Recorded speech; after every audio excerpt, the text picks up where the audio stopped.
साधवाद षट द्रव्य गुण पर्याय और प्रमाण का, जड़ कर्म चेतन बंधकार कर्म के अवसान का, कह कर स्वरूप यथार्थ जग का जो किया उपकार है, उसके लिए जिन वाणी माँ को वंदना शत बार है, उसके लिए जिन वाणी माँ को वंदना शत बार है।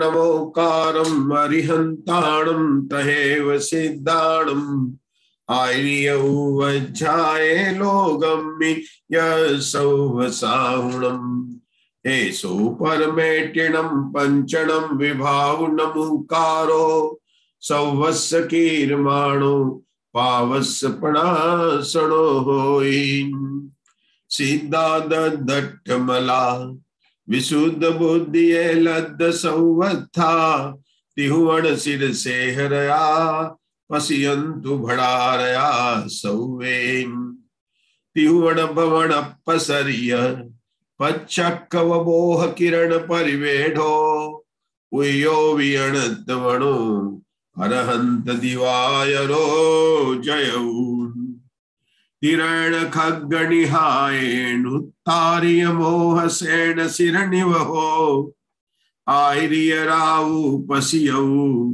परिवालिय भविय लोजियलो, अन्नाण अंधयारे अणोर पारे भमंत भवियाणम, उज्जो जेहि कहो पसियन्तु सयाउ वज्जायां, दुहति वति साविनाडिय तिहुवन भवियान सुठुरायण, परिठविया धम्म पवा सुवजलवाण पाणेन, संधार्य शील हरा उतार्य चीर पमाद दुशील भरा, साहु जयंतु सौवे शिव सुवप संठियाहु निगलिया भयाग, जय उधर सेन नाहो जैन महाकम पैड़ी पाहुड़ सेलो, बुद्धि सिरेणु धरियो समप्यो पुपयंत सन, पयाणी सुबारह कोड़ी सैण सुलक तिरासी अजुति भरेण, सहस 58 पंचवियाणी सयापण मामी जिणिंदवाणी, जय उधर सेन नाहो जैन महाकम पैड़ी पाहुड़ सेलो, बुद्धि सिरेणु धरियो समप्यो पोपयंत सन। आचार्य धरसेन को महाकर्म प्रकृति प्राभर्त का विशेष ज्ञान था। महाकर्म प्रकृति प्राभर्त के अंदर 24 संयोग द्वार है, जिनके नाम में कृति, स्पर्श, कर्म, प्रकृति, बंधन, निबंधन, प्रक्रम, उपक्रम, उदय, मोक्ष, संक्रम, लेश्या, लेश्या कर्म, लेश्या परिणाम, साता सात, दीर्घस्व, भवधारणीय, उद्गलात्मक, निधता निधत, निकाचिता निकाचित, पश्चिम स्कंद, कर्म स्थिति और अल्प बहुत। इन 24 अनुयोग द्वार में जो पहला और दूसरा अनुयोग द्वार है कृति और वेदना, उसमें से धौला षटखंडागम का चौथा खंड निकला। और इसके अतिरिक्त जो यहाँ पर स्पर्श, कर्म, प्रकृति और बंधन है, ये जो 4 योनियोग द्वार है, इससे षटखंडागम का 5वां खंड जिसका नाम वर्गणा खंड निकला है। और 6ठा खंड तो महाबंध है, जिसकी वो भी वहां से निकला है, क्योंकि बंधन के बंध विधान नामक अनुयोग सार से 6ठा खंड निकला। क्या कहा मैंने? स्पर्श, कर्म, प्रकृति और बंधन, इनसे तो निकला है धौला जी में अपने षटखंडागम का 5वां खंड जिसका नाम है वर्गणा खंड। अब बंधन के बंध, बंधक, बंधनीय और बंध विधान ऐसे 4 भेद होते हैं। तो बंध विधान में भी प्रकृति बंध, स्थिति बंध, अनुभाग बंध और प्रदेश बंध, इनका बहुत विस्तार से वर्णन 6ठे खंड में आया, इसलिए उसका नाम भी पड़ा महाबंध। हमारे यहाँ पर कृति अनुयोग का स्वाध्याय चलेगा। कृति अनुयोग के अंदर आचार्य ने सबसे पहले 7 प्रकार की कृति के भेद बताए। उनमें से 4 कृति तो निक्षेप वाली ही थी, नाम, स्थापना, द्रव्य, भाव। उसके बाद में 3 कृति के जो नाम यहाँ पर दिए हैं, एक का नाम है ग्रंथ कृति, दूसरे का नाम है गणन कृति, तीसरे का नाम है करण कृति। हमारा यहाँ पर विषय चल रहा है वर्तमान में गणन कृति का। गणन, गणना कहते हैं संख्या को, 1 2 3 4, इनको संख्या को कहते हैं। इनको लेकर आचार्य ने सबसे पहले बताया कि 3 की संख्या से कृति शुरू होती है, 1 और 2 की संख्या कृति नहीं है।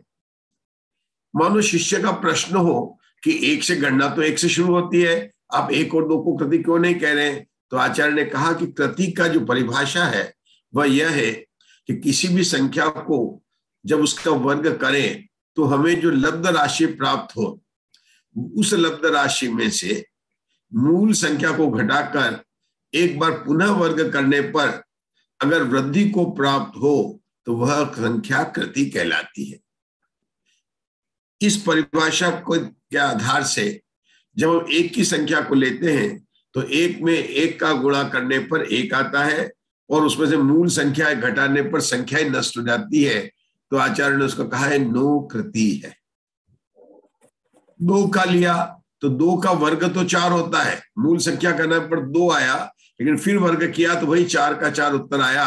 तो बोला अवक्त, मतलब वृद्धि हुई लेकिन मतलब वक्त नहीं हुई। अवक्तव्य वृद्धि मतलब वृद्धि तो हुई लेकिन वह व्यक्त नहीं हुई, इसलिए अव्यक्त। 3 की संख्या में या 3 से अधिक संख्या को आचार्य ने क्या कहा? नो कृति है। वो संख्या भी हो सकती है, असंख्यात भी हो सकती है, अनंत भी हो सकती है।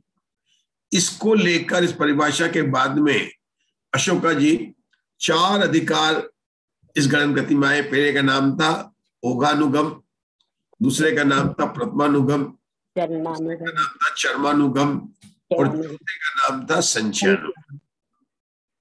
संचयानुगम का हमारे यहाँ पर प्रकरण चल रहा है और उसका वर्णन किया जा रहा है 8 प्ररूपणा से। सत, संख्या, क्षेत्र, काल, अंतर, भाव।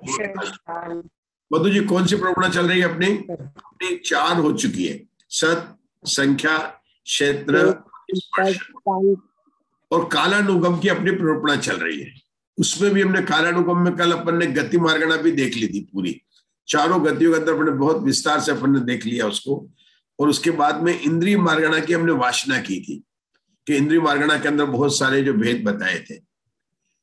सबसे पहले ये तो देख लें, एक बार तो कर लें कि कालानुग का विषय क्या है, कालानुगम में क्या विषय आता है। तो मैंने बताया थे विभाज्य, आपको याद है 4 बोले। एक जीव की अपेक्षा जगन्य काल, एक जीव की अपेक्षा से उत्कृष्ट काल, नाना जीव की अपेक्षा से जगन्य काल, नाना जीव की अपेक्षा से उत्कृष्ट काल। किसकी बात करें हम? कालानुगम में। द्रव्यानुगम में क्या बताया था? क्या रहने वाले मतलब जीव क्या असंख्यात, अनंत, असंख्यात को लेकर पूछा कितने कितने संख्या में बात करते हैं। क्षेत्र में कहाँ रहते हैं, वर्तमान काल में कहाँ रहते हैं, और अगर अतीत काल को भी मिला लिया तो इस प्रश्न की बात आ गई। अब क्या बात कर रहे हैं कि एक जीव या अनेक जीव, इन 2 को आधार जीव की अपेक्षा भी बात करेंगे, अनंत जीव की अपेक्षा, नाना जीव की अपेक्षा से बात करेंगे। और क्या करेंगे कि वे कितने काल से रहते हैं, उनके रहने का काल अधिक से अधिक कितना है। कालानुगम की अपनी बात आई थी। और ये भी यहाँ पर किसको लेना? संचयानुगम में, कि बोले जो कृति से संचित हुए हैं, 9 से कृति संचित हुए हैं और अवक्तव कृति से संचित हुए हैं। कल हमने इंद्रिय मार्गणा की ये यहाँ पर बात पड़ी थी। क्या पढ़ा था? एकेंद्रियों की प्ररूपणा तिर्यंच जीवों के समान है। तिर्यंच गति में हमने पढ़ा था, तो एकेंद्रिय की प्ररूपणा तिर्यंच के समान है। इसका अर्थ क्या हुआ? एकेंद्रिय की जो तिर्यंच गति में जगन्य काल बताया और तिर्यंच गति में जो उत्कृष्ट काल बताया, वही प्ररूपणा एक इंद्रियों में लागू होती है। ये बात हो गई। जरा एक बार दोहरा लेते हैं। तिर्यंच गति में क्या बताया था विभा जी, देख लेते हैं आप। तिर्यंच गति में क्या बताया था? जो जो की अपेक्षा से सर्वकाल, हाँ, नाना जीव की अपेक्षा से मतलब तिरंजु का सर्वकाल है। बहुत बढ़िया। और एक जीव की अपेक्षा से जगन्य, शुद्ध भव और उत्कर्ष आमली का असंख्यात मतलब बहुत बढ़िया। आपको राजुल जी बहुत अच्छे नोट्स बनाते हैं, मतलब बहुत अच्छा है, बहुत अच्छा विषय पकड़ रहे हैं आप राजुल जी, है ना। बहुत मतलब जितना आप उत्तर देते हैं उससे पता चलता है कि तिर्यंच गति में नाना जीव हमेशा है तो अनंत काल तक रहते हैं, कोई बात नहीं उसकी। नाना जी की अपेक्षा तो अनंत काल है, लेकिन अपने को एक जीव से समझना है। तो तिर्यंच गति में कोई भी जीव है तो उसका जो लब्ध पर्याप्त तक जो श्वास के 18 भाग में रहता है, जो निगोदिया जीव है, वह उसको हुआ। और उत्कर्ष से ले सके तो वास्तव में सामान्य से कहें तो अनंत काल है। उस अनंत काल कितना है तो क्या असंख्यात पुद्गल परावर्तन। लेकिन हमारे राजुल जी ने तो उससे आगे भी कॉलेज की बात बोल दी कि असंख्यात कितना बड़ा है कि वह आप इतने पुद्गल परावर्तन, एक पुद्गल परावर्तन, दो पुद्गल परावर्तन, 10 पुद्गल परावर्तन के नहीं। आंवली के भाग में जितनी संख्या होती है उतनी बार पुद्गल परावर्तन कर ले, यह तिर्यंच गति में रहने का उत्कृष्ट काल है। एक कोई शुद्ध भाव धारण करे और तिर्यंच गति से मनुष्य बन जाए, अन्य मार्गणाओं में आ जाए, पंचेंद्रिय में आ जाए, मतलब तिर्यंच गति से निकलना पड़ेगा, तभी उसका जगन्य काल होगा कि शुद्ध भाव हुआ। अब हम क्या समझते हैं, क्या सभी जो सूक्ष्म जीव होते हैं उनका शुद्ध भाव होता है कि नहीं। सभी जीव श्वास के एक बार 18 भाव में नहीं मरते हैं, कुछ अंतर्मुक्त काल तक भी रहते हैं। जो अपर्याप्त जीव होते हैं सूक्ष्म के, ये जो श्वास का 18वां भाग जो बोला है जिसका नाम है शुद्ध भाव है, ये जगन्य काल है, ये जगन्य काल है। अगर केवल नहीं देखें उन्हीं एकेंद्रियों के सूक्ष्म जीवों का लब्ध पर्याप्त का देखें, केवल उनका देखें अपर्याप्त का, तो उनका काल कितना हो गया? अंतर्मुक्त। तो उसी एकेंद्रियों में ये तो हमने लिखा अपर्याप्त का, लेकिन एकेंद्रिय पर्याप्त भी होते हैं कि नहीं होते? तो होते हैं, पर्याप्त होते हैं। तो पर्याप्त का जगन्य काल कितना होगा और पर्याप्त का उत्कृष्ट काल कितना होगा, ये भी आचार्य बताएंगे। पर्याप्त का उत्कृष्ट काल कितना होगा और पर्याप्त का जगन्य काल कितना होगा, ये भी बताएंगे। फिर क्या करेंगे, एकेंद्रिय में दो भेद करेंगे, सूक्ष्म और बाधक। क्या होता है? सूक्ष्म और बाधक। अब सूक्ष्म में एकेंद्रिय सूक्ष्म का उनका जगन्य काल कितना है, उनका उत्कृष्ट काल कितना, जगन्य काल क्षुद्र भाव। बाधक का भी जगन्य काल और उत्कृष्ट काल कितना है, ये बताएंगे। लेकिन जैसे मैंने बताया सूक्ष्म एकेंद्रिय और दूसरा शब्द लिखा बादर एकेंद्रिय, तो कितने बोल बनेंगे इसमें? मैंने बोला सूक्ष्म एकेंद्रिय, तो उसके सामान्य से बोले पर्याप्त और अपर्याप्त, बोल कितने बनेंगे? 3। ये अपन सत्प्रोपणव देख रहे हैं। क्यों? एक सामान्य सूक्ष्म है, एक सामान्य, पर्याप्त और अपर्याप्त का भेद नहीं किया, और फिर पर्याप्त और अपर्याप्त का भेद क्या अपन कर रहे हैं ना हम प्रवण जी, अपन शाम को भी लगा रहे हैं, आलाप लगा रहे ना। अब बादर एकेंद्रिय बोला तो उसमें भी 3 भेद पड़ेंगे, मतलब बादर में का काल, किसमें? एकेंद्रिय बादर में रहने का काल। अब एकेंद्रिय बादर में रहने काल पृथ्वी भी आ गया, जल भी आ गया, अग्नि भी आ गया, वो भी सभी आ गए। मतलब एक साधारण को छोड़कर, क्यों साधारण वनस्पति केवल है ना, उसमें भी मतलब जो भेद अपन ने कर लिए। मेरा ये मतलब है कि प्रत्येक वनस्पति केवल बादर होती है ना, लेकिन साधारण वनस्पति में तो दोनों भेद होते हैं, सूक्ष्म भी होते हैं, बादर भी होते हैं, और उसके अंदर भी फिर पर्याप्त और अपर्याप्त दोनों अवस्थाएं होती है। जब बादर कहा तो कोई भेद नहीं किया, कौन सी है, पर्याप्त का भेद नहीं किया, अपर्याप्त का भेद नहीं किया। इस प्रकार से सबको बताकर जब बात की तो उसको कहते हैं सामान्य से बादर में रहने का काल। चलिए हमारे राजुल जी बताएंगे, पहले हम कैसे समझ रहे हैं।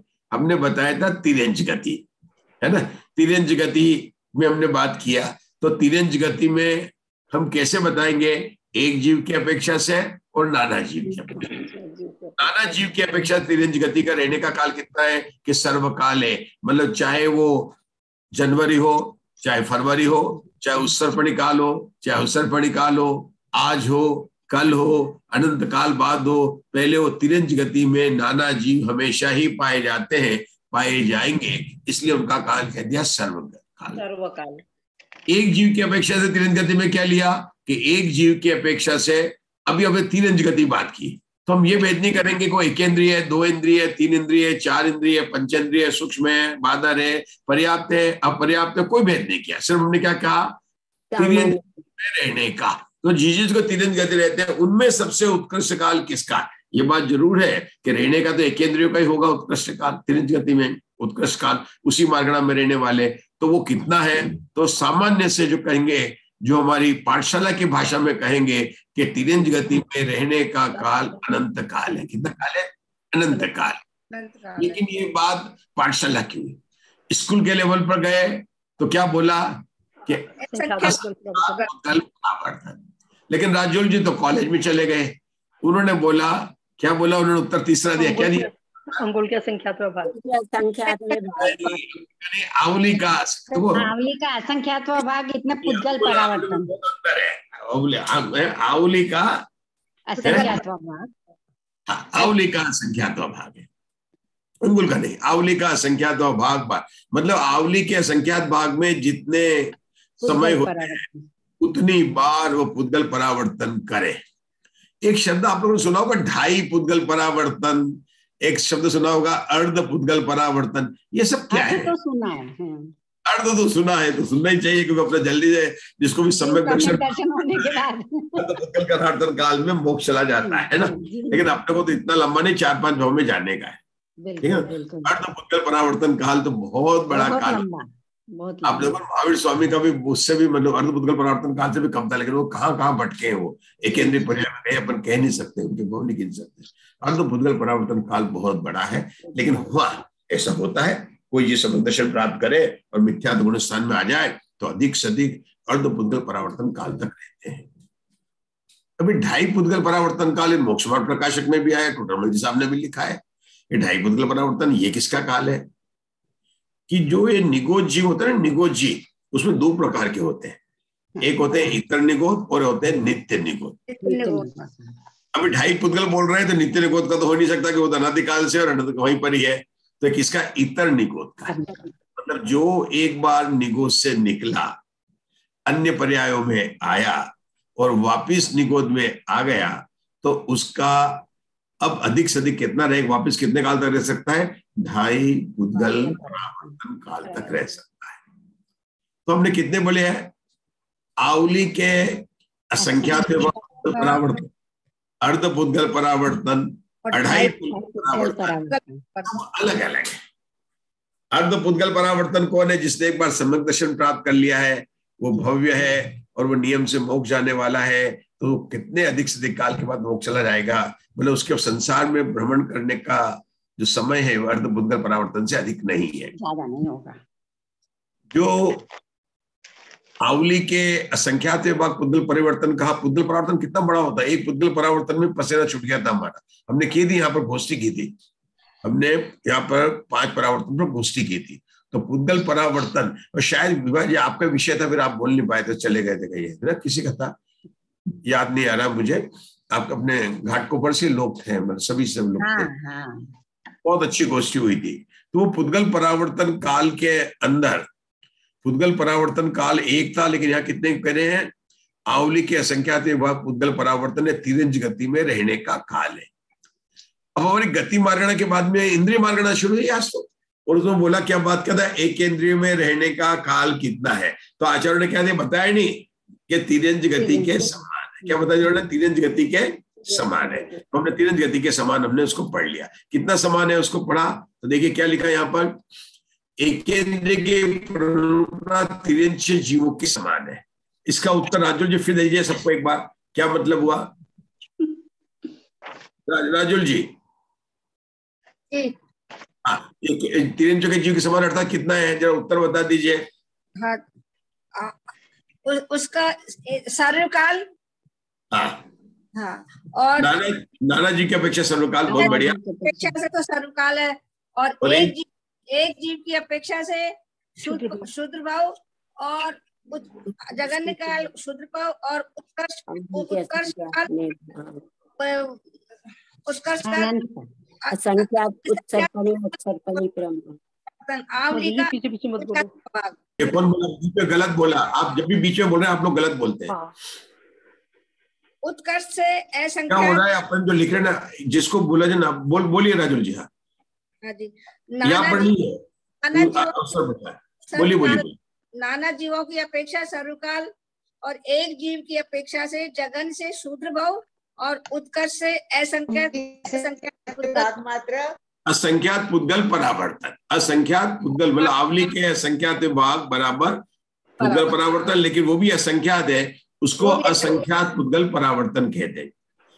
ये बातें क्यों हो रही है प्रवीणा जी? के हमारे कालानुगम का विषय शुरू हुआ है, तो कालानुगम में कोई भी बात करेंगे तो किस तरह से करेंगे? नाना जीव की अपेक्षा से करेंगे या एक जीव की अपेक्षा से करेंगे? नाना जीव की अपेक्षा से भी जगन्य काल बात करेंगे या उत्कृष्ट काल करेंगे? एक जीव की अपेक्षा से भी जगन्य काल कितना रहने का और उत्कृष्ट काल कितना है। हर चीज में चार चार बोल लगा लगा कर बात यहाँ पर बताएंगे कि किसका कितना काल है, और मार्गणा में चलेंगे, मतलब गति, इंद्रिय, काय, योग, वेद, कषाय। ये जो इंद्रिय मार्गणा है और खास करके तिर्यंच वाली और जो काय मार्गणा है, उसमें भेद प्रभेद बहुत बन जाते हैं। तिर्यंचों में क्या होता है? भेद प्रभेद बहुत बन जाते हैं, क्योंकि तिर्यंच में ही ऐसा होता है कि सूक्ष्म और बादल दोनों पाए जाते हैं। हम कहते हैं एकेंद्रीय में वह विकल्पत्रय भी होते हैं, संगी होते हैं, पंचेंद्रीय तिर्यंच तो असंगी भी होते हैं। मतलब सारे भेद अगर अपन देखें 14 के 14 जीव समास केवल तिर्यंच गति में लगते हैं, बाकी में नहीं लगते, क्योंकि अभी अपनी शाम को चल रहे तो 4 जीव समास लगते हैं। पंचेंद्रीय संगी पर्याप्त, पंचेंद्रीय संगी अपर्याप्त, पंचेंद्रीय असंगी पर्याप्त और पंचेंद्रीय असंगी अपर्याप्त, 4 चीज लगेंगे। लेकिन यहाँ पर तो 14 के 14 जीव समास लगते हैं। अब यहाँ पर जब हम पढ़ेंगे ना तो जीव समासों को याद करना है। हम आपको चार्ट समझा सकते हैं, लेकिन हम पढ़ के ही बताना चाहते हैं आपको। देखिए हम कैसे बताएंगे, आगे पढ़ेंगे। एक जीव की अपेक्षा, ये बोली, हाँ ये कहां पर आया? नाना जीव की अपेक्षा से बादर का पढ़ना। बादर एकेंद्रीय, पढ़िए विभाजी, बादर एकेंद्रीय पढ़िए। अशोका जी कोई पढ़िए, सब तैयार बादर है। एकेंद्रीय कृति संचित कितने काल तक रहते हैं? नाना जीवों की अपेक्षा सर्वकाल रहते हैं। एक जीव की अपेक्षा जगन्य से क्षुद्र भाव ग्रहण और उत्कृष्ट से अंगुल के असंख्यातवें भाग मात्र असंख्यात उत्सर्पणी अवसर्पणी कौन सा पृष्ठ है? बादर एकेंद्रीय पर्याप्त कृति संचित कितने काल तक रहते हैं? 294 नाना जीवों की अपेक्षा सर्वकाल रहते हैं। एक जीव की अपेक्षा जगन्य से अंतर्मुहूर्त और उत्कृष्ट से संख्यात 1000 वर्ष तक रहते हैं। अशोका जी अपना तरीका क्या रहेगा? एक एक मार्गणा के भेद को लेंगे। यहाँ पर पैराग्राफ अंतर नहीं किया, पहले एकेंद्रीय सामान्य की बात, इसके बाद बादर एकेंद्रीय करते, तो हम सिर्फ बादर एकेंद्रीय का यहाँ पर समाप्त हो जाता है। कितनी लाइन पर? पहली, दूसरी, तीसरी, चौथी लाइन पर हो जाएगा, क्योंकि उसके बाद बादर एकेंद्रीय पर्याप्त है। मतलब बादर एकेंद्रीय के 3 बोल बनाएंगे, सामान्य बादर एकेंद्रीय, बादर एकेंद्रीय पर्याप्त और बादर एकेंद्रीय अपर्याप्त। हम रुकेंगे एक एक बोल पढ़ने तो हमको समझ में आएगा कि क्या पढ़ रहे हैं, नहीं पढ़ेंगे।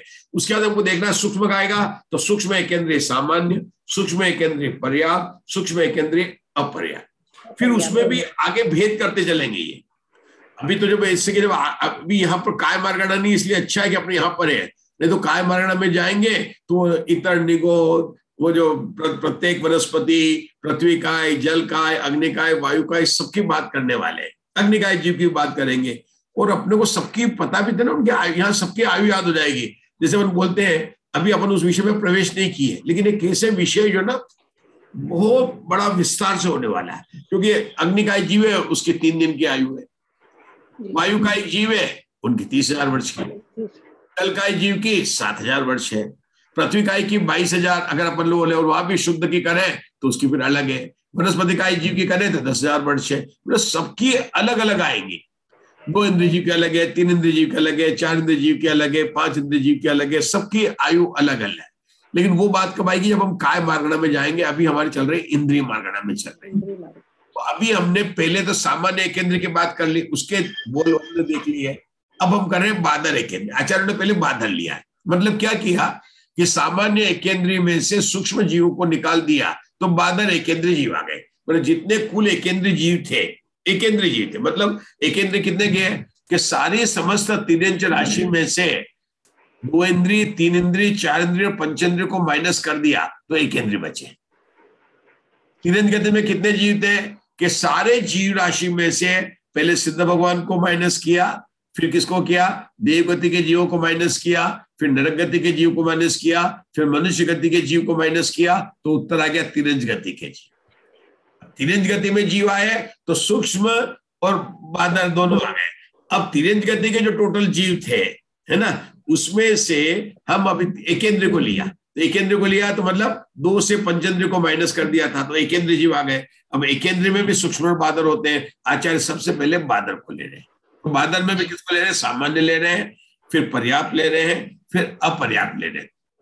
एक ध्यान रखना, कहीं भी अपर्याप्त की बात आए, यहाँ सब तो लब्ध अपर्याप्त की बात है, सब जगह अपर्याप्त की बात करते हैं, तो उनका मिनिमम भाव वही होता, श्वास के 18वां शुद्र भाव ही होता, छोटा अंतर में होता। कोई भी अपर्याप्त हो, ये कहीं भी हो, मतलब पहले अपन कुछ रूल ही याद कर लेते ना, कि चाहे वो एकेंद्र का पर्याप्त हो, सूक्ष्म का पर्याप्त हो, बादर का पर्याप्त हो, पंचेंद्र का पर्याप्त हो, 4 इंद्र का पर्याप्त हो, 3 इंद्र का पर्याप्त हो, 2 इंद्र का पर्याप्त हो, उनका जगन्य काल का जो है एज कितनी है, शुद्र भाव। शुद्र भाव को लेकर बताने के लिए कि वो श्वास का 18 बार है। किसकी बात करें, अपर्याप्त। अब मुझे अपर्याप्त के सभी का शुद्र भाव होता कि नहीं नहीं नहीं नहीं नहीं, सारे निगोद में जीव श्वास के 18 बार में नहीं मरते, वहां पर अधिक आयु वाले कितनी होती है, अधिक से अधिक अंतर्मूर्त की आयु होती है, तो अधिक से अधिक अंतर्मूर्त की और शुद्र भाव की। अब शुद्र भाव भी अंतर्मूर्त है, लेकिन ये बताने के लिए कि छोटा अंतर्मूर्त है और ये बड़ा अंतर, तो छोटा बनाने के लिए शुद्र भाव नाम आ रहा।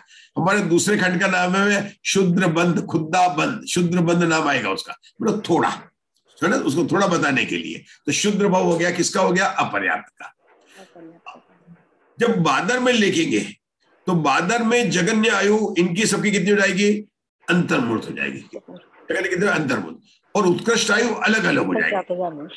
22,000 वर्ष हो जाएगी, अग्नि काय है तो 3 काय हो जाएगी, वायु का 1 है तो 3,000 वर्ष हो जाएगी, जल का 1 तो 7,000 वर्ष, अलग अलग हो जाएगी। पंचेंद्र 3 अंश है तो कर्म भूमि का है तो 1 पूर्व कोटि हो जाएगी।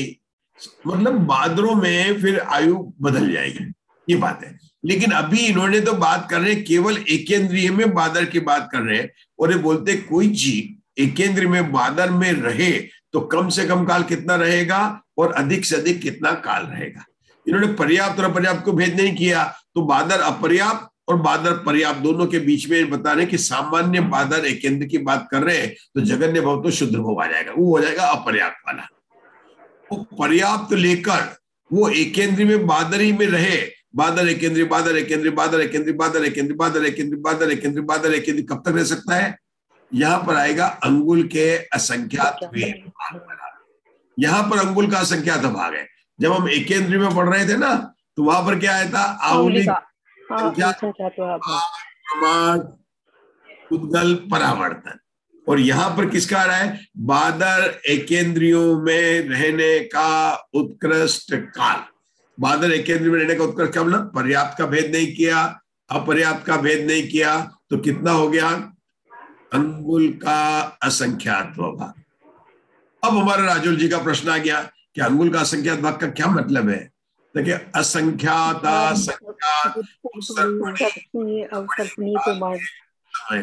हम सिर्फ लिख सकते हैं, हमें 4-5 अक्षर दिख रहे हैं, लेकिन इस समय इतना बड़ा है कि हमारे अभी यहाँ पर रोंगटे खड़े हो जाना चाहिए। बहुत बड़ा समय है, एक उत्सर्पणी। अब देखो, चौथे काल का एक जरा सा है ना, कितना मतलब समय की बात अपने देखते हैं, और कितने असंख्याता संख्यात, मतलब असंख्यात असंख्यात, वो भी उन्होंने असंख्यात मतलब असंख्यात में छोटा नहीं लिया ना, परिसंख्या संख्यात, युक्ता संख्यात या असंख्याता संख्यात, इतनी बार क्या बुझा, कल्प काल बीत जाए, कल्प काल, और एक कल्प काल 20 कोड़ा कोड़ी सागर का, इतना बादर एकेंद्रियों में रहने का काल हमने बिताया है। ये तिर्यंच गति की अगर हम जो मार्गणा पढ़ रहे हैं, और इसके अंदर हम बार बार ये नहीं पढ़े कि हमने इतना काल बिताया है, तो वास्तव में स्वाध्याय का कोई भी अपने को लाभ नहीं होगा, केवल वासना हो जाएगा। बार बार यही सोचना है कि हमने इतना काल इन पर्यायों में बिताया है, काल कितना है। आचार्य ये बता रहे काल कितना बड़ा है, ये काल हमको यहाँ पर बता रहे हैं। तो बादल है कि अब किसी उसका तो करेंगे, पर्याप्त की बात करेंगे और अपर्याप्त की बात करेंगे। तो फिर से पढ़ेंगे। बादर एक केंद्रीय, प्रति संचित मतलब जो 3 से अधिक आए। बादर लिखिएगा अन्य मारणाओं से जो बादर एक केंद्रीय हुए। कितने काल तक रहते हैं? नाना जीव की अपेक्षा से सर्वकाल रहते हैं। एक जीव की अपेक्षा जगन्य से अंतर्मुहूर्त और उत्कृष्ट से संख्यात हजार वर्ष। अपर्याप्त कालीय, बादर अपर्याप्त बीच में मत बोलिए। और उत्कर्ष से अंगुल का संख्याता भाग बादर पर्याप्त कालीय है। ठीक है ना? इतने। अब सामान्य की बात करने पर आचार्य किसकी बात कर रहे हैं? बादर एक, ये फिर बदल गया, ये पॉइंट नंबर 3 आ गया। पहला था सामान्य 3 इंच हो गया, फिर बादर एक केंद्रीय आ गया, अब तीसरे पॉइंट पर हो गया बादर एक केंद्रीय पर्याप्त। तीसरा नंबर पेंसिल से लिखा मैंने, मतलब चौथी लाइन में जहां बादर एक केंद्रीय पर्याप्त लिखा है वहां मैंने लिख दिया तीसरा। अब किसकी बात करें? बादर एक केंद्रीय पर्याप्त की। कितने काल तक रहते हैं? नाना जीव की अपेक्षा से सर्वकाल रहते हैं, एक जीव की अपेक्षा से जगन्य से अंतर्मूर्त। मैंने कहा ना पर्याप्त है तो जगन्य काल अंतर्मूर्त है, और उत्कर्ष से संख्यात 1000 वर्ष तक रहते हैं। और उनके ही अपर्याप्त मतलब बादर पर्याप्त के बाद में उनके बादर अपर्याप्त कितने काल तक रहते हैं? नाना जी की अपेक्षा सर्वकाल, एक जी की अपेक्षा पर्याप्त लिया तो शुद्र भाव ग्रहण, और उत्कर्ष से अंतर्मूर्त काल रहते हैं। ये हमारा पॉइंट नंबर हो गया 1, 2, 3 और 4 हो गए। और 5वें पॉइंट पर अब सूक्ष्म एक केंद्र की बात चल रही है। मतलब हमको चार्ट बनाना है। एक केंद्र लिखा, एक केंद्र के अंदर 2 भेद कर दिए, बादर और सूक्ष्म कर दिए, और दोनों के नीचे लिख दिए पर्याप्त और अपर्याप्त लिख दिया। और वहां पर उनके काल भी लिखने पड़ेंगे आपको एक केंद्र के अंदर, एक एक करके लिखेंगे। और जब बादर करेंगे 3 इंच की सामान्य की बात कर ली पहले, एक केंद्र की सामान्य की बात कर ली, फिर एक केंद्रीय बादर में सामान्य की बात की, दूसरा पॉइंट। तीसरा बात एक केंद्रीय बादर में पर्याप्त की बात की, फिर चौथा पॉइंट एक केंद्रीय बादर में अपर्याप्त की बात की। बराबर है ना? 4 पॉइंट हो गए ना? 5वां पॉइंट किसका आएगा? सूक्ष्म केंद्रीय सूक्ष्म सामान्य, 5वां पॉइंट। 6ठा पॉइंट किसका आ जाएगा? एक केंद्रीय सूक्ष्म पर्याप्त। फिर कौन सा पॉइंट आएगा? 7वां पॉइंट आएगा एक केंद्रीय सूक्ष्म पर्याप्त। कितने पॉइंट हो गए? 7 हो गए। 3, 6 और 1 7। 3 बादर के, 3 सूक्ष्म के और एक केंद्रीय सामान्य। कितने पॉइंट हो जाएंगे टोटल? 7 आपको हो जाएंगे। ये 7 पॉइंट आप लिखेंगे तो आपको बिल्कुल स्पष्ट हो जाएगा। हम आपको थोड़ा सा बता भी देते हैं। देखिए पंडित जी, कल मैंने बनाई थी टेबल। आपने बनाई थी? अच्छा, हाँ, कहाँ पर दिखाइए? आप उसमें दिखाइए, ध्यान दिखाइए। वो मेरा उस ग्रुप में है नहीं ना, तो मैं देख नहीं पाता हूँ। ये यहाँ से मेरा सनद साथ, हाँ ये यहाँ पे मेरा मोबाइल से जुड़ने से, हाँ ये ऐसे ही बहुत बढ़िया। मतलब ऐसा यहाँ पर नाम आ गए, एक इंद्रिय, 2 इंद्रिय, 3 इंद्रिय, पर्याप्त, सूक्ष्म। फिर यहाँ पे इसका एक नाना जीव की अपेक्षा से सर्वकाल, फिर ये उत्कृष्ट काल और जघन्य काल, ऐसे ही है। और उनके सब वो लिखे हैं। बहुत बढ़िया। मतलब इस तरह से अपन जो है ना सभी को बहुत बढ़िया बोल रहा हूँ, केवल आपको नहीं, जो जो लिखेगा उन सबको बहुत बढ़िया बोल रहा हूँ। ऐसा नहीं है कि केवल प्रवीणा जी को। क्या प्रवीणा जी? जो लिखेगा उन सबके लिए जो है बढ़िया है। मतलब अब मैं आपको बताता हूं उसी चीज को यहाँ पर बात करनी।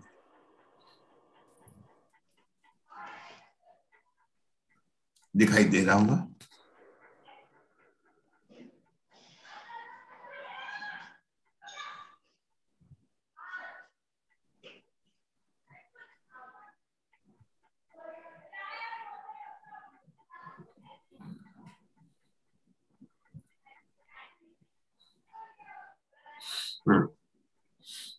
दिखाई दिया है जी?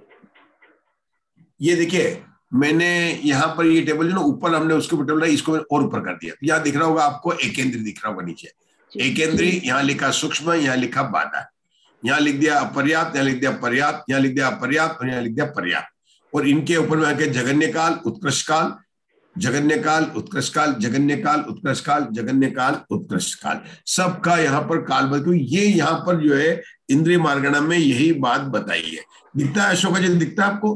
पढ़ने में आता है? बिल्कुल, हाँ जी, पूरा दिख रहा है। तो थोड़ा इसको बड़ा करना है? नहीं दिख रहा है जी, पढ़ा जा रहा है। अब दिख रहा है? हाँ जी, एक केंद्रीय में सूक्ष्म।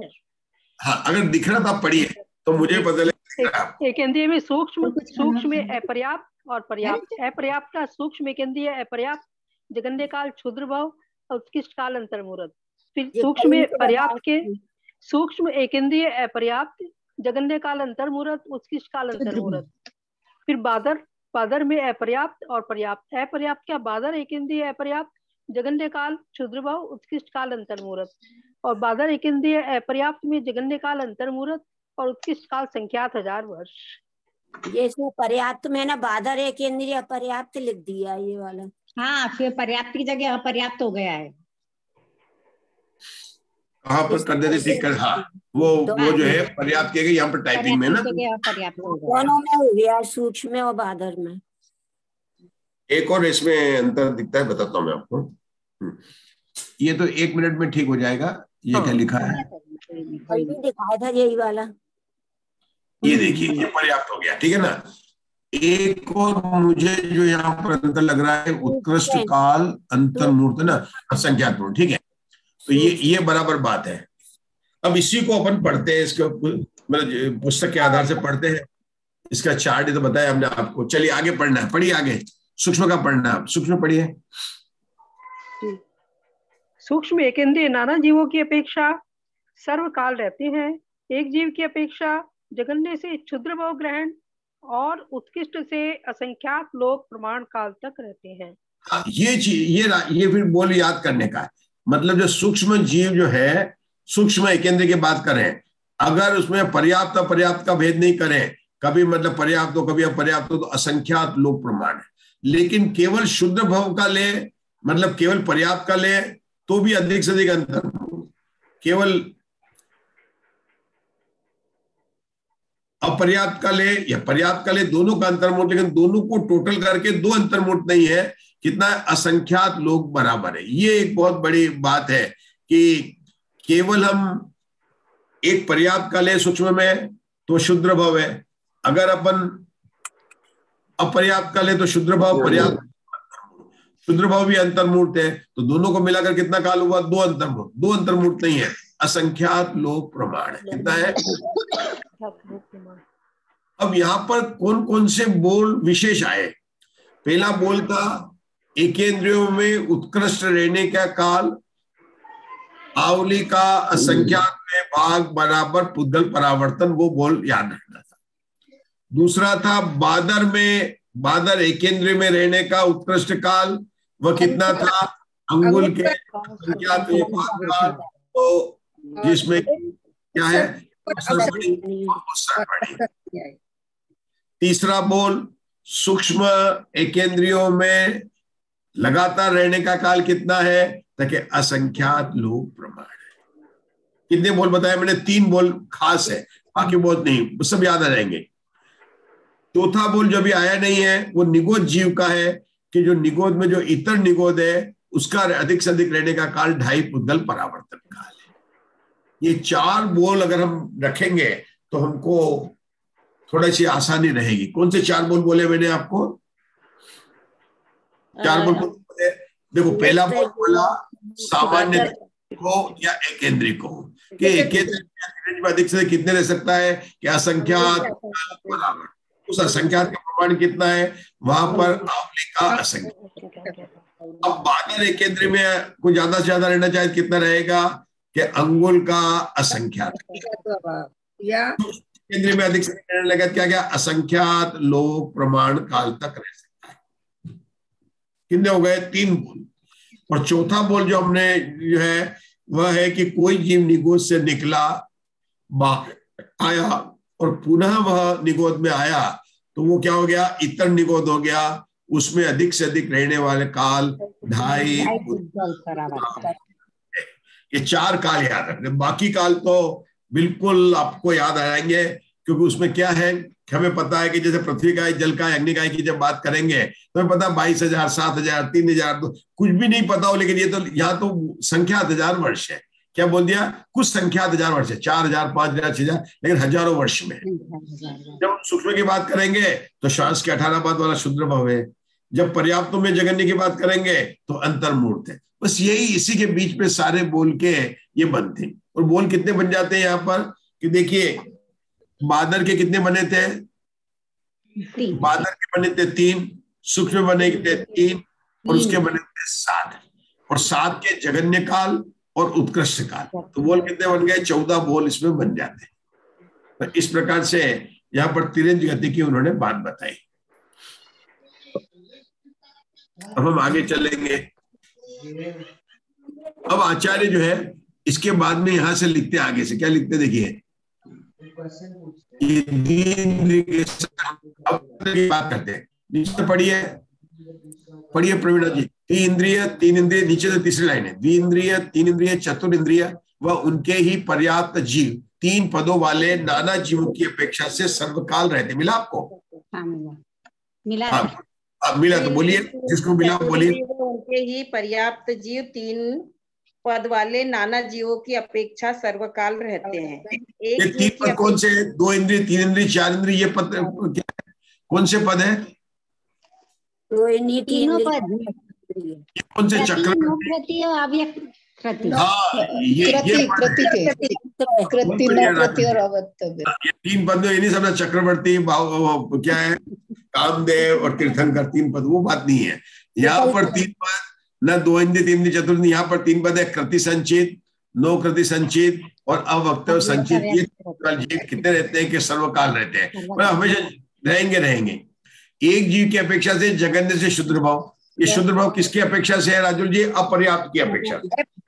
5 में जहां अपर्याप्त होगा वहां शुद्र भाव आएगा, क्योंकि सामान्य से बात कर रहे हैं। मात्र अंतर्मूर्त है, और मात्र बात बताऊंगा मैं। शुद्ध भाव अपर्याप्त की अपेक्षा से है, ये मात्र हटा के यहाँ पर और करना है, बाद में क्लियर हो जाएगा ये। और ये अंतर्मूर्त लिखा है, ये पर्याप्त का जगन्य है। क्या प्रवीणा जी? ये लिखा ना, जगन्य से शुद्ध भाव ग्रहण अपर्याप्त का, क्योंकि 2 इंद्रिय, 3 इंद्रिय, चतुर्इंद्रिय में पर्याप्त भी है और अपर्याप्त भी है। तो अपर्याप्त का जगन्य कितना है? शुद्र भाव है। इन्हीं के पर्याप्तों का जगन्य भाव कितना है? अंतर्मूर्त है।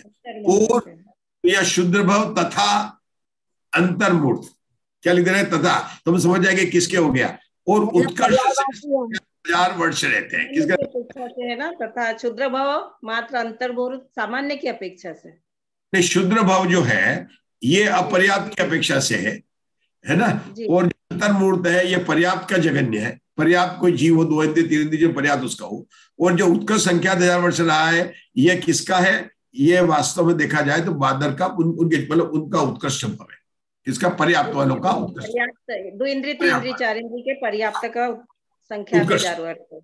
अब आगे उनके अपर्याप्त की बात करते हैं। उन्हीं के अपर्याप्त 3 पद वाले, उनके ही अपर्याप्त 3 पद वाले कितने काल तक रहते हैं? नाना जीवों की अपेक्षा से सर्वकाल रहते हैं, और एक जीव की अपेक्षा से क्षुद्र भाव ग्रहण और उत्कर्ष से अंतर्मुहूर्त तक रहते हैं। किसकी बात कर दी? अपर्याप्त की बात की। तो हमेशा जगन्य भाव, शुद्ध भाव होगा और उत्कर्ष अंतर्मुहूर्त तक रहेगा। इन्होंने पर्याप्त को और सामान्य को एक साथ ले लिया था, 2 इंद्रिय, 3 इंद्रिय। देखो यहाँ पर क्या किया, हमेशा पर्याप्त, सामान्य की अलग बात करते हैं, पर्याप्त की अलग बात करते हैं, अपर्याप्त की अलग बात करते हैं। ऊपर देख रहे थे ना, यहाँ पर 3 बोलने किया, इसलिए आ गया 2 इंद्रिय, 3 इंद्रिय, चतुर्इंद्रिय, उनके ही पर्याप्त, मतलब सामान्य की भी बात की और पर्याप्त की बात की। इसलिए यहाँ पर वो ये बात आ गई थी कि शुद्र भाव ग्रहण और तथा अंतर्मूर्त, मात्र की जात नहीं है, तथा जो लगाएंगे वहां पर तो आपको स्पष्ट ये बात स्पष्ट हुई जी। पंचेंद्रिय और पंचेंद्रिय, पंचेंद्रियों की बात आ गई। ये हमने क्यों कहा? क्योंकि यहाँ क्या लिखा? द्विइंद्रिय, 3 इंद्रिय, चतुर्इंद्रिय सामान्य व उनके ही पर्याप्त। और आगे जो है यहाँ पर लास्ट लाइन में उनके ही अपर्याप्त। जब अगले पेज पर अपन चले गए, कितने काल तक रहते हैं तो उन्होंने बता दिया। चलिए हाँ, आगे के पढ़ रहे मधु जी ग्वालियर से पढ़ रहे पंचेंद्रिय का। पंचेंद्रिय और पंचेंद्रिय पर्याप्त 3 पद वाले कितने काल तक रहते हैं? नाना जीवों की अपेक्षा सर्वकाल रहते हैं। एक जीव की अपेक्षा वे क्रमशः जगन्य से क्षुद्र ग्रहण व अंतर्मूर्त और उत्कृष्ट से पूर्व कोटि पृथकत्व से अधिक 1000 सागरोपम व सागरोपम शत पृथकत्व काल तक रहते हैं। रुकेंगे। अब किसकी बात कर रही है? इंद्रिय मार्गणा चल रही थी, पंचेंद्रिय लिया, सामान्य से लिया। जब पंचेंद्रिय का तो सामान्य पंचेंद्रिय, और ये पंचेंद्रिय पर्याप्त का। अपर्याप्त, ठीक है, तो उनका पर्याप्त का तीनों पद का कितने काल तक रहते हैं? नाना जीव की अपेक्षा से सर्वकाल रहते हैं, ठीक है ना। अब देखिए, इन्होंने जब एक जीव की अपेक्षा कहा ना, तो क्रमशः लिखा जगन्य से शुद्र भाव। वहां पर क्या लिखा था? शुद्र भाव मात्र अंतर्मूढ़ पहले लिखा था, वो यहाँ पर वह आना चाहिए था, वह की जगह वहां पर भी पहले जो लिखा था।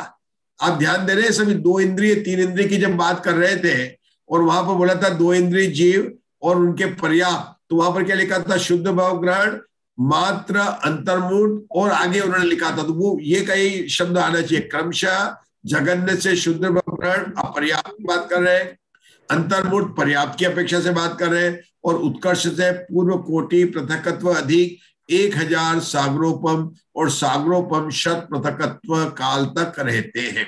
अब ये पोल को अपने को समझना है कि पूर्व कोटि पृथकत्व क्या होता है और सागरोपम पृथकत्व क्या होता है, ये हमको समझना है। हमारी कौन सी मार्गणा चल रही है? पंचेंद्रिय की मार्गणा चल रही है। तो पंचेंद्रिय में कोई पंचेंद्रिय पर्याप्त भी हो सकता है, पंचेंद्रिय अपर्याप्त के भी हो सकते हैं, तो कोई इसका भेद नहीं करे और पंचेंद्रिय में रहे तो अधिक से अधिक कितने काल रह सकता है। अब तिर्यंच गति की मार्गणा चल रही है, तो तिर्यंच गति में बात नहीं, यहां पर भी गति की मार्गणा है, तो इंद्रिय मार्गणा चल रही है। तो पंचेंद्रिय सामान्य में किसको लेना? मनुष्य, देव, नारकी और पंचेंद्रिय तिर्यंच चारों गति के जीव को लेना है। मंजुला जी ध्यान दिया आपने? पंचेंद्रिय बात तो अपन तिर्यंच शुरू की थी, एकेंद्रिय शुरू की थी, लेकिन यहाँ पर ये नहीं बोला मनुष्य तिर्यंच के बाद गति मार्गणा नहीं चल रही है, हमारी इंद्रिय मार्गणा चल रही है। 2 इंद्रिय 3 इंद्रिय 4 इंद्रिय में तो तिर्यंच देखो, वहां तो शुद्ध तिर्यंच पाए जाते हैं। 2 इंद्रिय 3 इंद्रिय 4 इंद्रिय तो शुद्ध तिर्यंच, वहां तक तिर्यंच की बात थी। लेकिन जैसे ही हम पंचेंद्रिय पर आए, क्या अशोका जी, तो आप किसकी बात हो गई? चारों गति की बात हो गई, और संज्ञा असंज्ञा सब।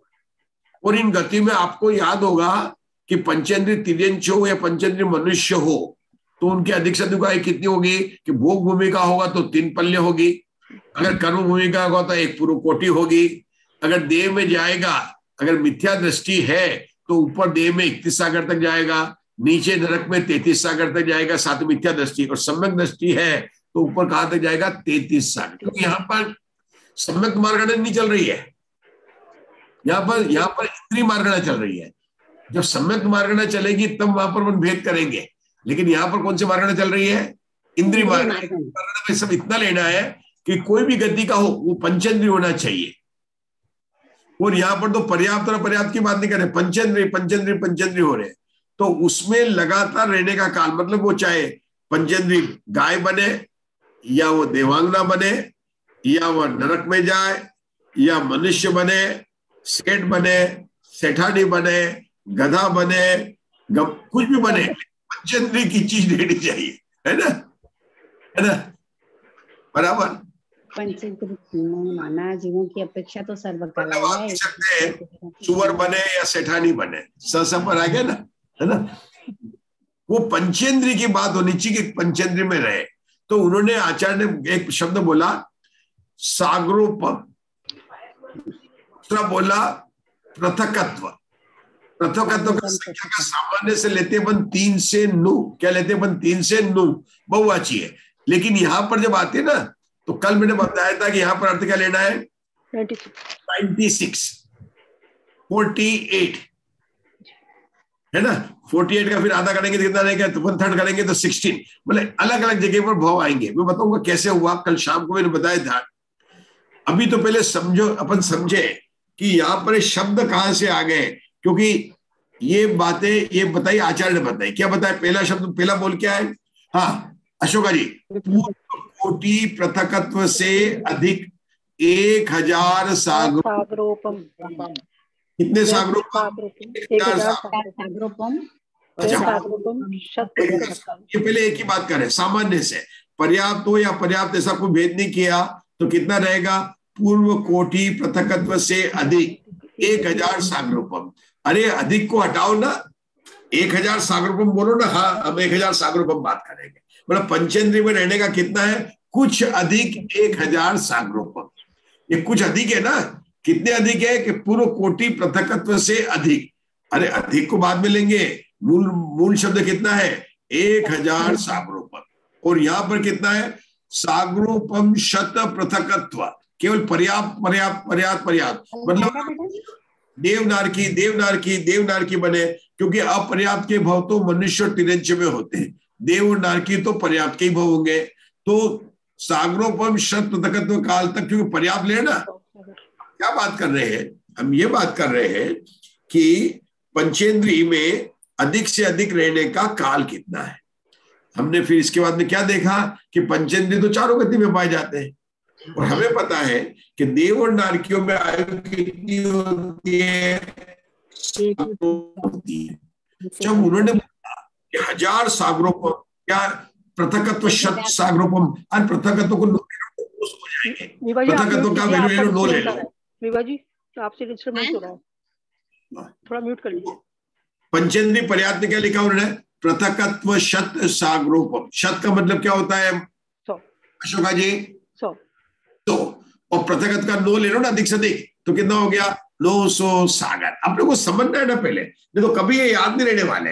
अपने को कहना है कि पंचेंद्रिय पर्याप्त रहने का कितना काल है कि 900 सागर, सागरोपम। वो सागर कोई सागरोपम सही शब्द उपमा है ना, उपमा मान के भेजे, पल्य सागर जैसे उपमा मान के भेजे, इसलिए उसको बोला सागरोपम, ये उसका सरनेम है, सागर उसका वो है सागरोपम। कितना, पृथकत्व शत सागरोपम पंचेंद्रिय तिर्यंच पर्याप्त, यानी मनुष्य देव के भी भाव कर रहा है, वहां पर्याप्त होते हैं, वह काप नहीं, मनुष्य नहीं, देव और नारकी के करेगा तो पर्याप्त ही करेगा। तो केवल उसमें अगर इसने अपर्याप्त के भाव निर्धारण की, केवल पर्याप्त के किए, तो पृथकत्व शत सागरोपम, और पृथकत्व का वैल्यू लिया, अगर 8 लोग हैं तो 800 सागर, 7 लोग हैं तो 700 सागर, लेकिन हम तो अधिक से अधिक रहेंगे, बड़ी बड़ी आयु है तो 900 सागर रूपम, इसकी अधिक से अधिक आयु है। ये बात समझ में आ गई? ये पंजे।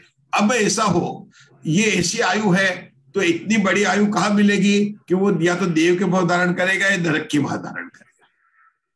लेकिन लेकिन लेकिन हमने तो पाठशाला में पढ़ा था कि देव मरकर देव नहीं होते, नारकी मरकर नारकी नहीं होते, तो बीच में तो मनुष्य बनेगा, तो मनुष्य की कितनी होगी, पूर्व कोटि की आयु होगी।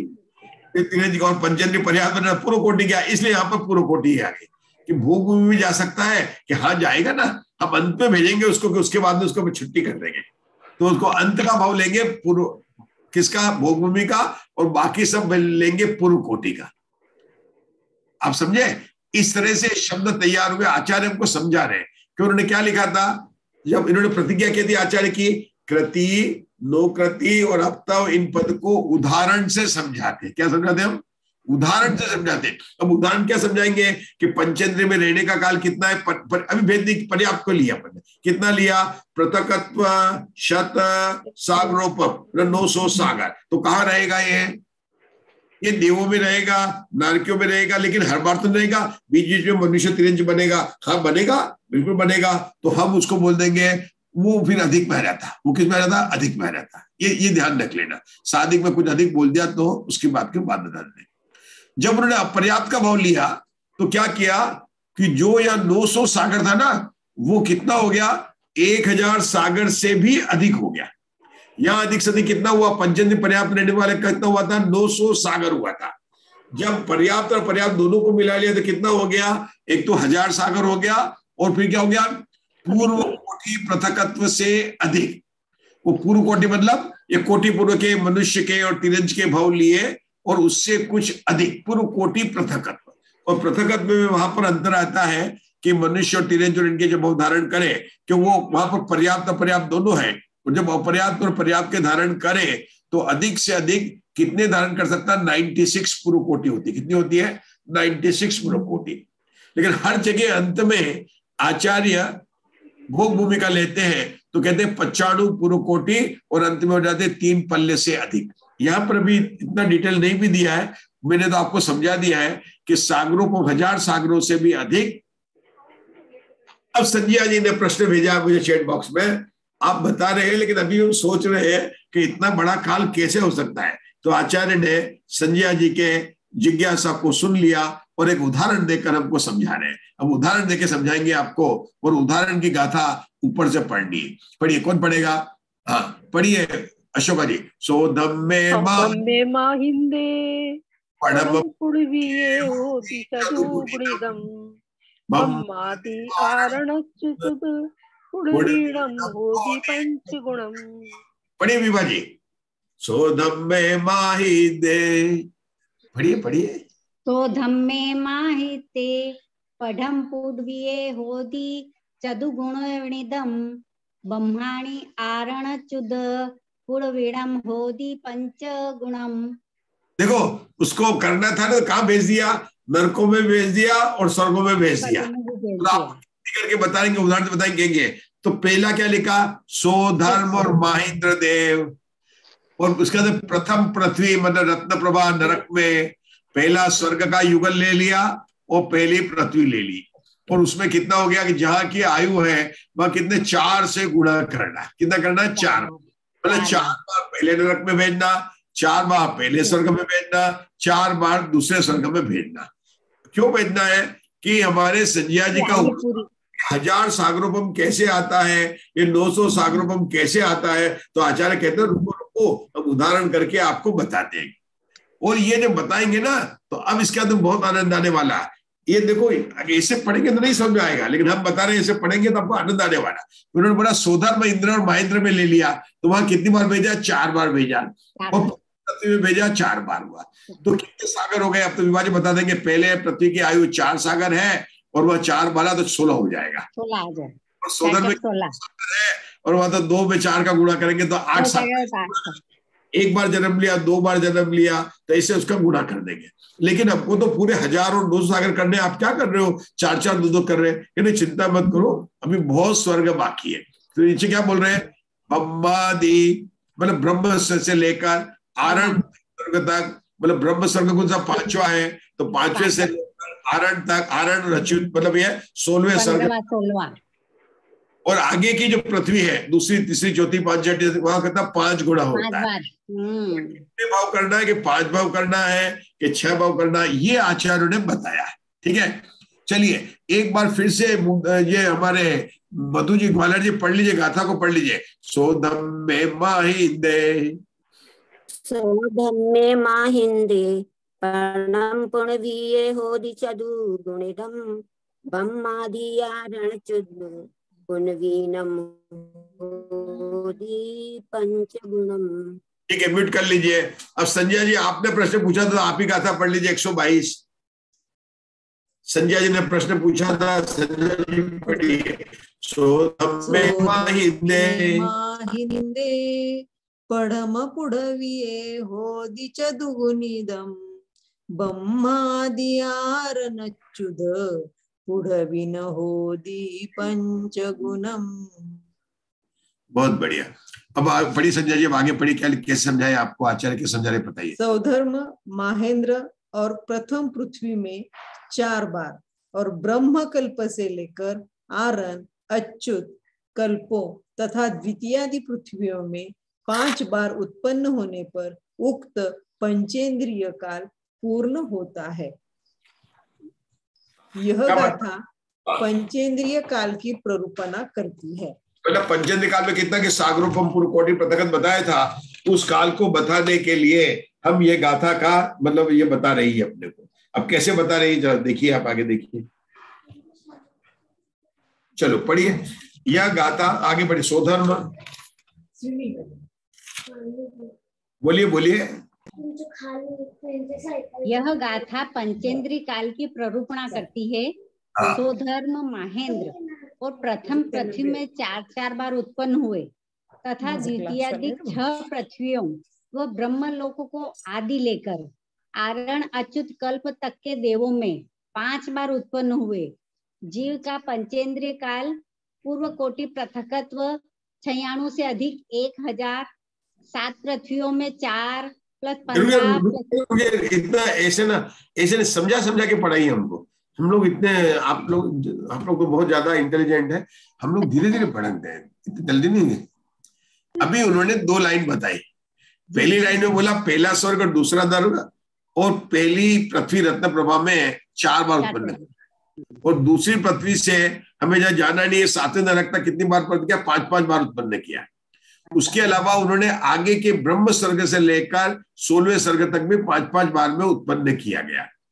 तो आपको टेबल बनानी पड़ेगी कौन कौन से भाव लेने, और फिर क्या करना पड़ेगा, वहां पर लिखना पड़ेगा आपको कि उनकी आयु कितनी है, फिर उससे 5-5 को गुणा करना पड़ेगा, सबका टोटल निकालेंगे तो वो आपको 1000 आने वाला है।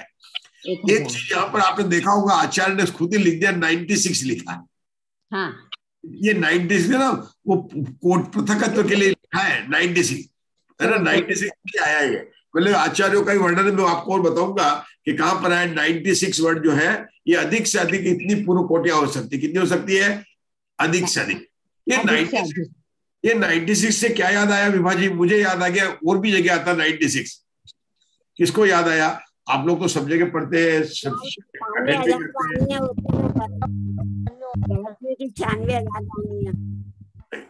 वो आप तो रानी में पहुंच गए, छन्नी हो, छन्नी की बात कर रहे हैं। अरे ये जो कुभोग भूमि है ना, 48 कुद्वीप है, लवण समुद्र, और वहां पर 48 अंतरद्वीप नहीं आते, सब पड़े हुए हैं तत्पाठ सूत्र में।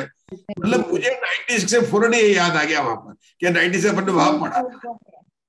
जैसे आपको, जैसे विभाजी आप जाते हैं और किसी के कान में चूड़ी देखते हैं, मतलब कुछ भी देखते हैं, और आपको याद मेरे लॉकर में भी ऐसी पड़ी हुई है, बिल्कुल देखा तो उसको आपने और याद आ जाता है, आता कि नहीं आता है?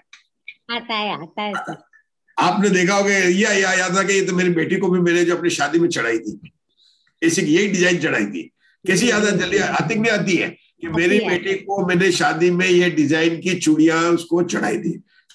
वो मैंने शादी हुए 30 साल हो गए, बेटी नहीं हो, वो भी दादी बन गई हो और बहुत बड़ी हो गई, लेकिन आपको याद आ जाएगी कि ये चूड़ियां मैंने शादी में इस डिजाइन की ली थी, ये डिजाइन पुरानी थी और वापस फिर आ गई। आप इतना नहीं, एक लाइन और आगे भी बोलेंगे कि डिजाइन वापस बदल के वो की वही डिजाइन वापस आ जाती है। अब ये कह रहे हैं कि वो का वही याद आ गया जो तत्वार सूत्र में पढ़ा था, वो का वही, क्योंकि ये सब चीजें वही है ना, 96 तत्वार सूत्र की बातें बार बार अपने को याद आएगी। 96 का मतलब याद आ गया। अब क्या करेंगे, देखो आगे देखना, इनकी आयु को भी लेते जाएंगे, उनको गुणा करते जाएंगे, तो हम देख के बता दें, अपना समय भी होने वाला है। देखो इसको पूरा कर लेते हैं, मैं बताता हूं आपको। अब से आप सुना, ये लिखा ना उन्होंने 7 पृथ्वी में है, पहले इन्होंने नरक का निकाला पहले, तो पहले नरक की आयु कितनी है, 1 सागर। और वह कितनी बार जन्म हुआ, 4 बार, तो 1 में 4 का गुणा किया तो 4 आ गया, ठीक है। दूसरे नरक की आयु कितनी है, 3 सागर, उसमें 5 का गुणा किया तो 15 आ गया। 15। नरक की आयु कितनी है, 7 सागर, तो उसमें कितना गुणा किया, 5 का किया तो 35 आ गया। चौथे नरक की आयु 10 है, उसमें 5 का गुणा किया तो 50 आ गया। नरक की आयु 17 सागर है, 5 का गुणा किया 85 आ गया।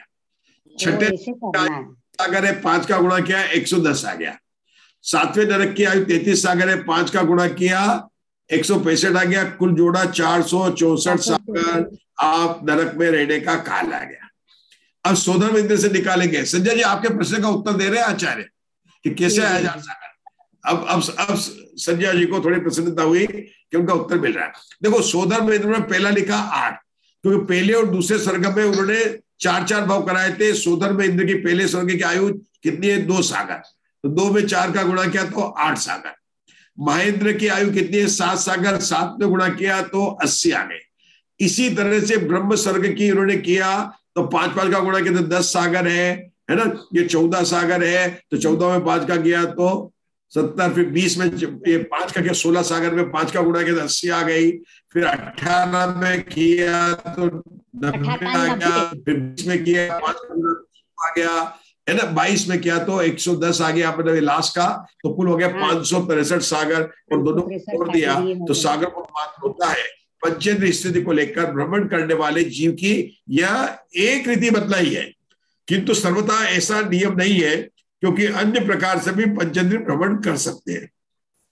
क्यों कि आप पहले नरक में 10 बार जन्म ले लो, दूसरी जगह पर ले लो, लेकिन आपको ऐसे निकाल के भ्रमण करते करते ये जीव, आचार्य ने एक तरीका बता दिया उनको, आचार्य ने जो अपने को सीधे से याद हो जाए, तो इस तरह से स्थिति पूरी करता है। और जीव ने पंचेंद्रिय में भ्रमण किया है, हमने भी ऐसे स्थिति को, इस काल को पूरा किया है। और इस भाव भ्रमण के काल से पूरा 1000 साल निकाल लिया इन्होंने। हाँ निकाल दिया ना निकाल दिया विभाजी, हमने निकाल दिया। देखो विभाजी को भी पता ही नहीं चल रहा है, बिल्कुल ये हमने निकाल दिया ऐसा करते करते है। ये ध्यान रखना। संजय जी मिल गया आपका उत्तर? तो अब समय हो गया आपको, है ना। आचार्य ने पंचेंद्रिय का पूरा काल आपको निकाल के बता दिया। इसी तरह से दूसरी गाथा में कल जो है ना पर्याप्त वाला भी दिखा देंगे, जो 200 सागर का है ना वो भी करके दिखाएंगे। समय अपना हो गया है तो अपन कल इसकी चर्चा करेंगे। संजय जी को समझ में आ गया ना? बस ये बहुत बढ़िया है। आप ऐसे प्रश्न उस पर डालते रहिए। इन्होंने डाला चैट बॉक्स में, आचार्य वीर सिंह ने पूरा सुन लिया, हमने भेज दिया, उन्होंने टाइप कर दिया। नहीं, बहुत अच्छा। ठीक है विभा जी, जिरवाड़ी स्थिति कौन करेगा? संजय जी करेंगे। कल्पों में का वाला नहीं समझ में है क्या? नहीं समझे? कल्प वाला जो बताया ना आपने कि 8 28, ये मुझे समझ में नहीं आए। ये ऐसा है प्रवीणा जी, स्वर्ग के नाम लिखने हैं और तत्वार्थ सूत्र की पुस्तक से अपने उनकी हर एक स्वर्ग की उत्कृष्ट आयु लिखनी है। जैसे सोदार की 2 है, महेंद्र की 7 है, फिर वो सबकी आयु लिखनी है। 16 स्वर्ग की 22 सागर है, उसके पहले 20 है, 18, ये सबकी आयु लिख दी है। और आचार्य ने कहा कि सोधर्म और महेंद्र में 5-4 से गुणा करना, बाकी 4-4 से गुणा करना, बाकी में 5 से गुणा करना। तो 5 से गुणा करोगे तो आ जाएगा। ऐसे ही नरकों की आयु लिखनी, 7 नरक के नाम लिखने हैं। पहले नरक में 1 सागर, दूसरे में 7 सागर, तीसरे में 10 सागर, 17 सागर, 22 सागर, 33 सागर, इस तरह से 1, 3, 7, 10, 17, 22, 33। तो इस तरह से अपन करेंगे और फिर उसको गुणा करेंगे। पहले में सिर्फ 4 से गुणा किया है, बाकी सब में 5 से गुणा करेंगे, सबको टोटल करेंगे तो 460 आ जाएगा। हुआ? स्पष्ट हुआ? हाँ बिल्कुल।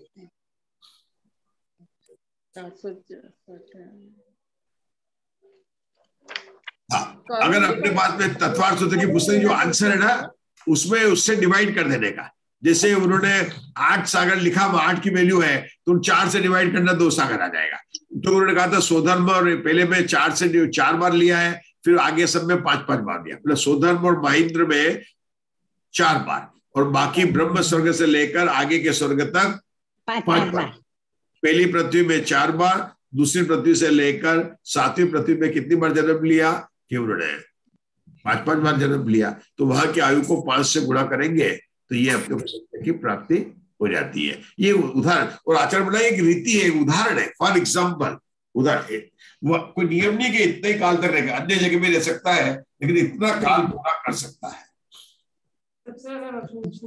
क्या वाणी के ज्ञान ते सूझे लोकालोक, सो वाणी मस्तक नमो सदा देत हूँ धो।